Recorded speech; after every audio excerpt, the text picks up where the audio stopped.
If you were together with your spouse for over 10 years and they walked away like those years meant nothing, here's what really happened that they won't tell you. I want you to notice how over the course of the entire relationship, they rarely ever, if not ever, came to you telling you what their needs were or what their boundaries were. If anything, you were the person that brought up when you were having some kind of issue. And even then, it was tense. And you might have learned to not really push things too far because they either dismiss your feelings or they shut down or they leave the room.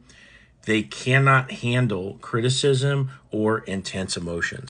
Now, also observe your partner's childhood.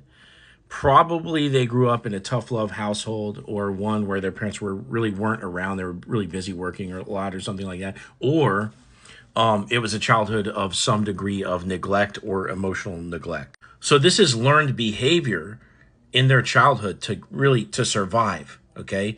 And what's happening over the course of your relationship is that they're going with the flow and they're people pleasing you and you don't even know about it.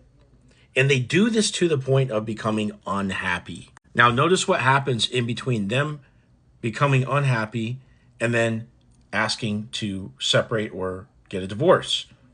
What happens in between there? Any talks that they pulled you aside for? Of course not. That's not how they handle stress.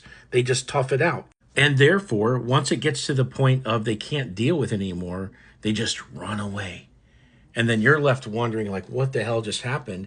And they don't have the bandwidth to give you clarity or closure or any kind of reason that makes sense whatsoever. And if you ask them, they'll say, well, we've just grown in two separate directions. I don't want to fight anymore. We're two different people. You like camping. I don't like camping, whatever.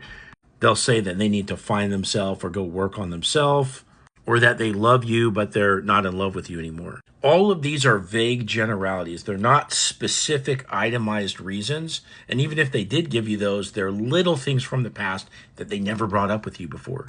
So this situation boils down to conflict avoidance and people pleasing, really, when you look at it. And it stems from this inability to understand and express their emotions, which comes from their childhood. And it's going to take a specialized approach to reel them back in. You're not going to be able to have a talk and like convince them and, throw the kids at the situation, say, hey, stay for the kids, whatever. Like, you're not going to be able to talk them into it. Now, this is all I do. If you want help with your situation, click into my profile, set up a call, or comment or DM the word Benny, and I'll talk to you soon.